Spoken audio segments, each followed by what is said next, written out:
Mesdames, Messieurs, bonsoir et bienvenue dans cette édition. Au menu de l'actualité ce soir, sommet Afrique-Banque mondiale. L'incident qui fâche le président Macky Sall tenu au King Fahd Palace. Une coupure d'électricité est venue interrompre les travaux de cette rencontre de haut niveau lors du discours du directeur général des opérations de la Banque mondiale. Incident inacceptable aux yeux du président Macky Sall qui promet des sanctions. Tabaski 2022, le Fonds de solidarité nationale appuie des ménages vulnérables. Des moutons distribués et des transferts d'argent ont été faits pour 2000 ménages affectés par l'indigence sociale, selon le directeur de cette structure, dont l'objectif premier est de lutter contre les inégalités sociales. Vous l'entendrez tout à l'heure. Saint-Louis, l'aéroport international de Bango, bientôt opérationnel. L'inauguration de cette infrastructure est prévue le 14 juillet prochain par le chef de l'État, Macky Sall. Et ce soir, un coup de projecteur sur l'environnement avec le contexte actuel. Notre rubrique Éclair s'y intéresse et s'interroge à comment fêter sans polluer ou boucher les trous. L'ONAS anticipe déjà sur la sensibilisation pour que les carcasses de moutons ne se retrouvent pas dans les égouts. Un reportage de Pape Ibrahim Ndiaye à suivre en fin d'édition.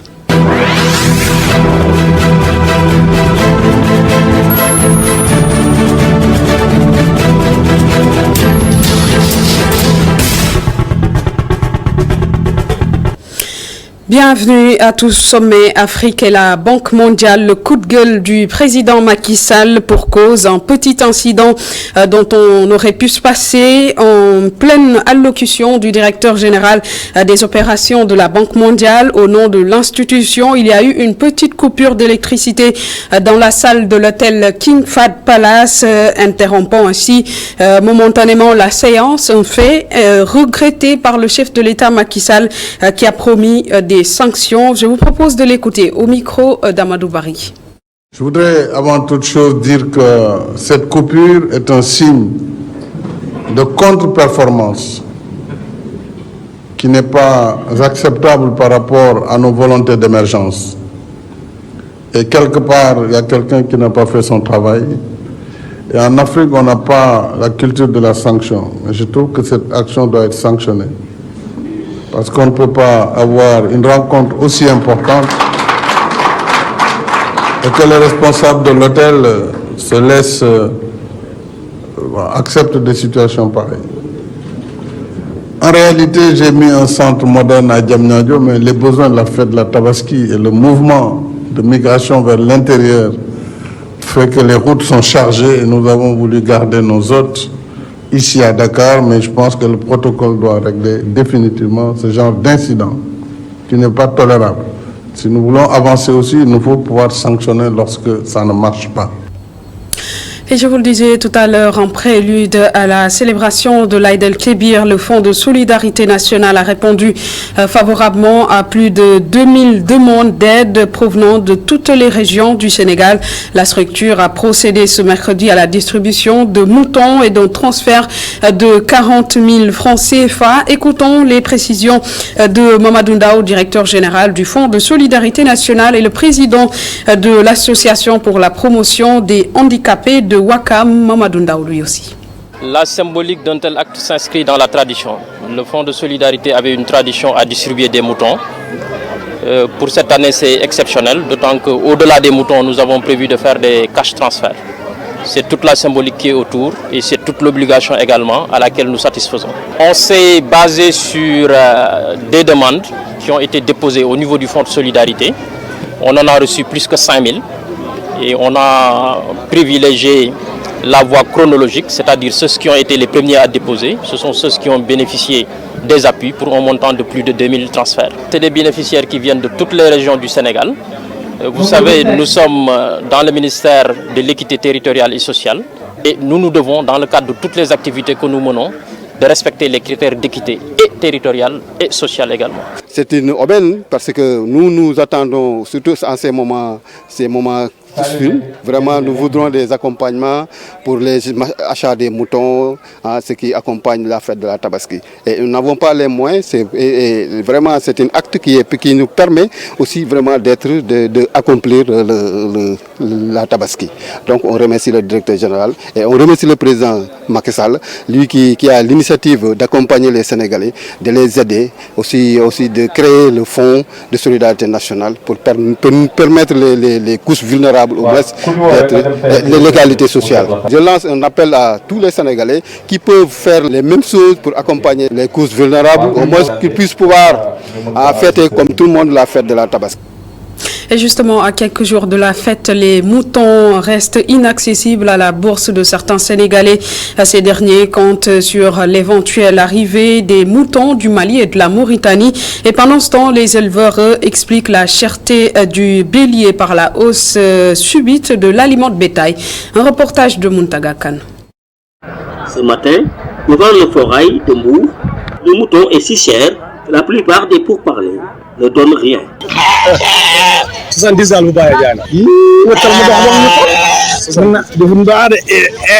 À l'intérieur du forail, même scénario. Morning, les responsables du forail qui attend les clients qui se font prier, ne perd pas espoir. Il n'y a pas assez de moutons comme d'habitude. Il dit attendre avec espoir l'arrivée des moutons des pays limitrophes et se félicite du travail du ministre de l'élevage et du chef de l'État qui ont facilité le transport des bêtes et la logistique. Le ministre de l'élevage et le président de la République ont fait un bon travail, que les moutons puissent traverser les frontières et arriver ici. Ils ont facilité les opérateurs, le transport et la logistique. Ils sont très contents. Le septuagénaire explique la cherté du mouton par le prix élevé des aliments de bétail. Au vu de la cherté du prix de l'aliment de bétail, dont le kilogramme coûte 300 francs, les moutons ne sont pas chers. Ce vendeur abonde dans le même sens. On ne voit pas de clients du tout. Les gens n'ont pas d'argent. Il y a aussi la cherté de l'aliment de bétail qui entraîne la hausse des prix du mouton. Les clients nous accusent de vendre très cher, mais on n'a pas de choix. Et comme alternative à la cherté de l'aliment de bétail, certains vendeurs de moutons utilisent désormais les cartons, un substitut alimentaire peu commun au foin. Cet aliment artificiel contenant des substances sur la viande des moutons pourrait avoir, oui, des effets secondaires sur la viande de mouton, mais selon les éleveurs, le carton aide plutôt à la croissance et rend la viande plus tendre, même s'il souligne ne pas utiliser n'importe quel type de carton. C'est un reportage de Ami Diouf. Les vendeurs de moutons occupent toujours les allées du marché de Liberté 6. Certains d'entre eux utilisent des cartons pour alimenter les moutons. Omar Tamba se faufile entre ces moutons. Selon lui, il est difficile de les satisfaire à cause de la cherté de l'aliment de bétail. Nous mélangeons le carton avec certains aliments de bétail afin d'économiser, car l'aliment est trop cher ces temps-ci. Par exemple, si je devais acheter 4 kilos, je fais 3 plus les cartons.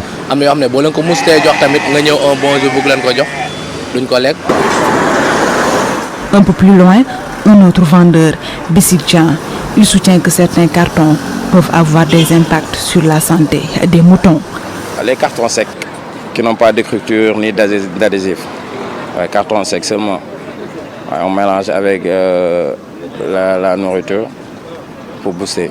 Par exemple, si vous n'avez pas assez d'aliments, vous pouvez rajouter du carton pour que ce soit plus consistant en fait. Cependant, le carton aide à la croissance du mouton et rend la viande plus volumineuse et tendre. Juste pour, comme je viens de vous le dire, c'est juste pour booster l'aliment, pour qu'il puisse manger à sa faim.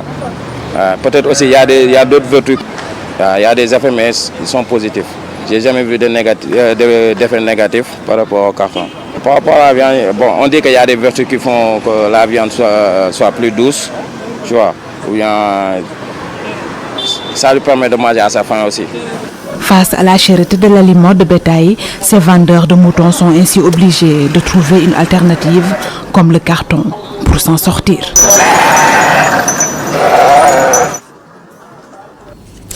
Et nous parlons cohabitation sociale à présent, accepter l'autre dans sa différence religieuse ou culturelle. Tel est le message porté par Monseigneur Benjamin Ndiaye, l'archevêque de Dakar, et le juge Mohamed Abdel Salam, secrétaire général du Conseil des sages musulmans, suite à leur audience avec le président de l'Assemblée nationale, Moustapha Niasse, occasion saisie également pour magnifier la cohabitation pacifique, la tolérance et le vivre ensemble qui fait la particularité du Sénégal. Écoutons à ce propos Monseigneur Benjamin Ndiaye, l'archevêque de Dakar, au micro d'Augustin Mandang. Je suis plein d'actions de grâce, je dois dire, pour ce que je viens de vivre avec ces éminents personnages qui sont là. Et je rends grâce à Dieu pour cette rencontre qui est vraiment une rencontre de croyants en Dieu, mais de croyants aussi en l'humanité, en la capacité de l'homme à se laisser éduquer par Dieu pour répondre à sa volonté. Je pense que le plus urgent pour nous tous, c'est de diffuser au maximum ce document, d'en faire l'économie pour que les gens en connaissent le contenu et puissent l'apprécier. Ce n'est pas pour rien que François, notre pape, a choisi de s'appeler François. Il se réfère à un grand personnage, François d'Assise, qui a tout quitté pour retrouver la simplicité dans sa vie. L'imam d'Al-Azhar, c'est une référence en matière de connaissances religieuses et de droiture. Deux personnages comme ça qui sont des leaders qui acceptent d'unir leurs forces pour que l'humanité reconnaisse qu'elle a une origine commune et qu'il faut qu'on se respecte comme frères et sœurs. Cela, il n'y a pas de programme, de message plus important que cela. Et c'est cela que nous devons transmettre de mille et une manières. Alors je salue vraiment cette démarche. Je souhaite que le document soit connu. Je rends grâce à Dieu de ce que au Sénégal, nous sommes bâtis sur une tradition ancestrale d'en vivre ensemble, et les régulateurs sociaux que sont les chefs religieux sont là pour nous le rappeler constamment. Une reconversion de la politique au consommé local. Simon Kouka l'a réalisé avec sa mission, sa nouvelle initiative Solofi, qui met en avant le travail de nos artisans locaux. Pour l'activiste membre du mouvement Y en a marre, la politique ne doit pas être au cœur de tous les débats. Simon Kouka au micro de Sophia Ba. Tout est accentué à la politique. Aujourd'hui, si on invite Tchad du mouvement Y en a marre, il va parler de politique. On invite Malal, il parle de politique. On invite Simon, il parle de politique. Maintenant, qui va parler pour les artisans? Raison pour laquelle, voilà, moi je me suis dit, il me faut un combat. Aujourd'hui, Malal, bien avant Y en a marre, il était associé à tout ce qui est réinsertion sociale, combat contre les longues détentions préventives, etc. Aujourd'hui, moi j'avais besoin aussi qu'on m'associe vraiment à un combat. Et je me retrouve super bien dans ce combat pour renforcer justement l'artisanat local et l'économie locale, et donner aussi au message aux Sénégalais, tout n'est pas politique. À un certain moment, il faut penser à l'environnement qui se dégrade, il faut parler d'autre chose, mais on ne peut pas H24 parler que de politique. On a lancé depuis l'année dernière le concept Solofi, qui est vraiment une campagne en faveur du consommé local sénégalais, pour inciter les Sénégalais à avoir le réflexe d'acheter chez nos artisans, tailleurs, cordonniers, maroquiniers, au lieu que d'acheter souvent des habits importés ou des chaussures importées. On s'est rendu compte que durant, par exemple, la période des fêtes, Tabaski, Korité, chaque année, les Sénégalais commandent en babouche plus de 45 milliards chez un autre pays que je ne vais pas citer. Mais quand on entend Marrakech, on voit un peu d'où ça vient. Et alors que nos artisans cordonniers le font. Vous allez à Ngaï, ils font d'excellents babouches, d'excellente qualité, et même des fois mieux, de meilleure qualité que les babouches importées.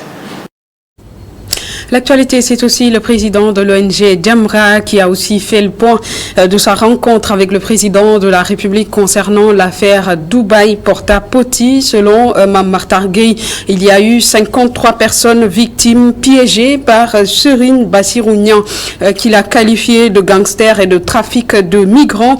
Pour le moment, 33 personnes sont de retour au pays grâce à l'ambassadeur du Sénégal à Dubaï. Il en reste encore 20, toujours selon le président de l'ONG Jamra. Le compte-rendu est signé Mame Seynabou Babou.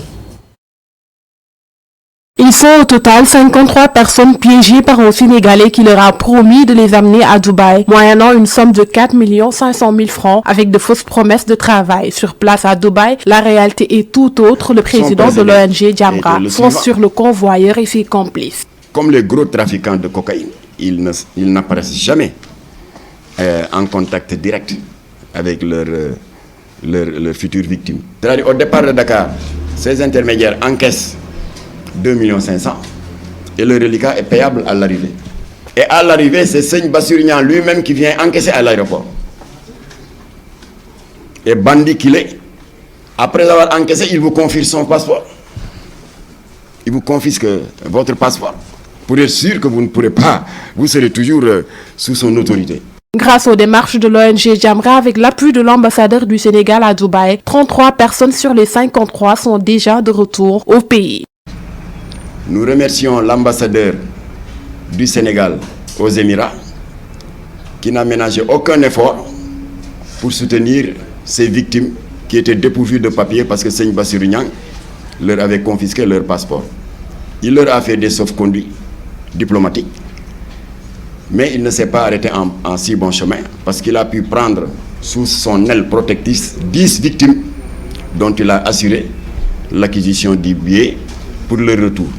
En croire le président de l'ONG Jamra, l'État du Sénégal compte accompagner ces victimes qui ont perdu leur argent en leur assurant une formation et une insertion professionnelle auprès des structures étatiques. Et le président était d'accord sur le principe que l'État puisse accompagner ces victimes pour leur réinsertion sociale, économique et professionnelle. Et Jamra a pris les devants. Il y a des contacts que nous devons avoir avec la délégation à l'entrepreneuriat rapide qui a quand même un budget de 30 milliards, largement suffisant, pour les aider à avoir des activités génératrices de revenus. Le convoyeur Serigne Bassirou Niang a été jugé et condamné à Dubaï. Ses 6 complices qui sont à Dakar, recherchés. Direction Saint-Louis où le président de la République Macky Sall est attendu dans la capitale du Nord le 14 juillet prochain.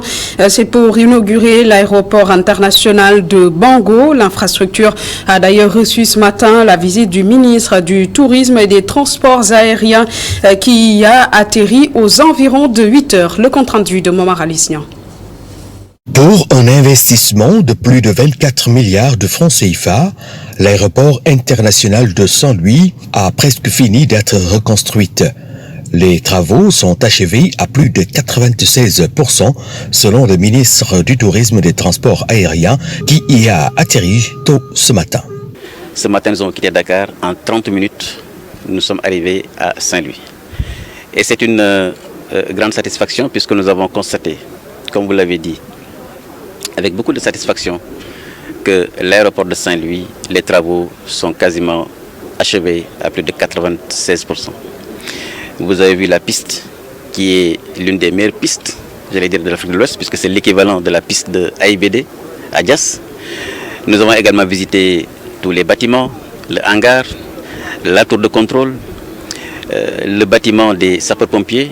Et d'ici mardi également, tous ces équipements-là seront là, c'est-à-dire les camions de lutte anti-incendie, les ambulances, mais également tout le dispositif qui permet justement à ce que cet aéroport international puisse fonctionner dans d'excellentes conditions. Après son inauguration le 14 juillet prochain par le chef de l'État, les autorités aéroportuaires devront s'atteler à la certification de l'infrastructure. Une fois que l'aéroport sera livré, il y a un travail maintenant que l'aviation civile va faire pour ce qu'on appelle les travaux de certification, pour justement aligner l'aéroport sur les normes de l'OACI, l'Organisation mondiale de l'aviation civile. Donc il y a ce travail-là qui sera fait pour justement dire au moins monde entier que Saint-Louis est un aéroport international. Parce que vous savez qu'un aéroport, ce n'est pas, j'allais dire, une affaire intramuros. C'est un aéroport qui est ouvert à la navigation mondiale et donc il est important justement que ce travail de certification soit fait, mais c'est fait dans un meilleur délai. Rappelons que ce projet entre dans le cadre du PRAS 1 qui vise à réhabiliter 5 aéroports régionaux du Sénégal.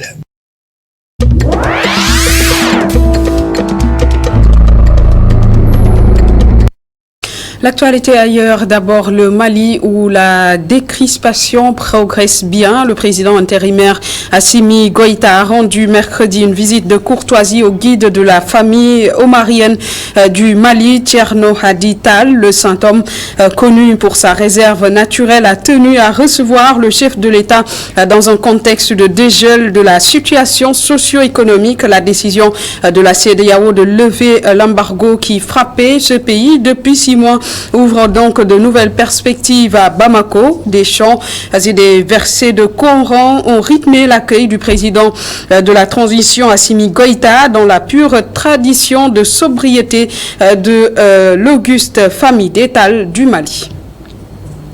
Royaume-Uni, le Premier ministre Boris Johnson a démissionné. Le Premier ministre britannique a donc annoncé sa démission du Parti conservateur avant d'indiquer qu'il resterait au pouvoir jusqu'à ce que soit désigné son successeur. Seulement 3 ans après son accession à Downing Street, Boris Johnson, 58 ans, s'est trouvé poussé vers la sortie par une avalanche de démissions au sein de son gouvernement suite à une succession de scandales, ouvrant ainsi la voie à son départ de la tête du gouvernement.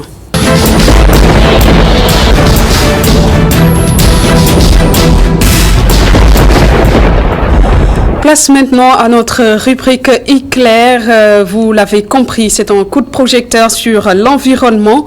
Fêter sans polluer ou boucher les canalisations. À quelques jours de la fête de Tabaski, l'Office national de l'assainissement du Sénégal multiplie les sensibilisations à l'endroit des populations. La structure, tout comme beaucoup de Sénégalais, redoute les jets de carcasses de moutons dans les égouts. Pape Ibrahim Ndiaye, reportage. Pour le moment, ils occupent les alentours dans l'attente d'un potentiel acheteur. Mais à cause de la Tabaski et l'incivisme de certains, leurs carcasses peuvent se retrouver dans quelques jours à l'intérieur de la station de pompage.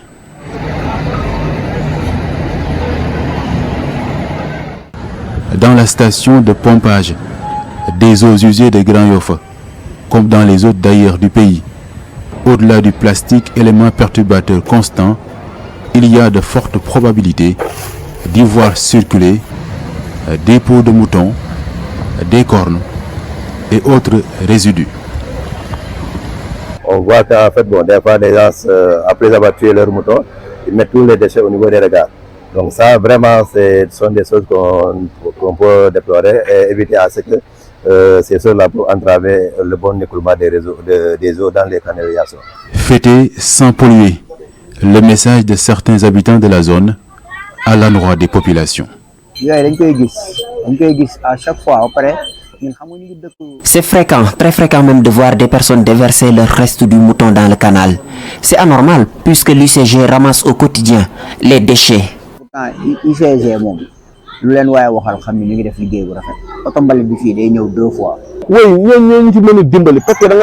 C'est aux populations d'être responsables. Désormais, il existe du système de canalisation presque partout. Mais cela ne signifie pas qu'elles doivent tout y déverser. Or, ces personnes pouvaient assembler tous leurs déchets dans un sac et attendre le ramassage des ordures. Donc, c'est l'arrivée des eaux pluviales. En dehors des populations riveraines, jeter les carcasses de moutons dans les égouts perturbe le système d'assainissement de l'ONAS. Ça grille les pompes. Donc, en grillant les pompes, donc ça veut dire que la station est à l'arrêt, on ne peut pas pomper. Donc, ce sont des débordements récurrents au niveau au niveau des quartiers, environ au niveau des stations de pompage. Donc, les conséquences, on ne peut pas les mesurer parce que c'est énorme. Non seulement au niveau du réseau gravitaire, mais aussi au niveau des stations. Donc, tout ça là, bon, ce sont des choses qu'on doit pouvoir éviter pour pouvoir en fait empêcher ces désagréments. Parce que bon, une pompe ça coûte des millions. Bon, si on grille une pompe à cause de ces matières solides, bon, c'est beaucoup d'argent. Bon, et puis là, pour changer une pompe, c'est pas aussi facile avec les moyens de côté.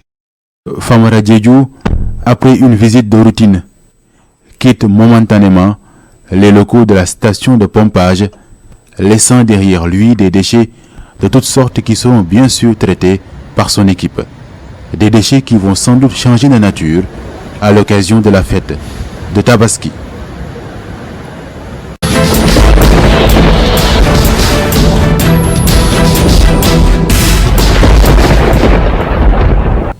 Et c'est la fin de cette édition. Merci de l'avoir suivi. Très bonne suite des programmes sur ITV.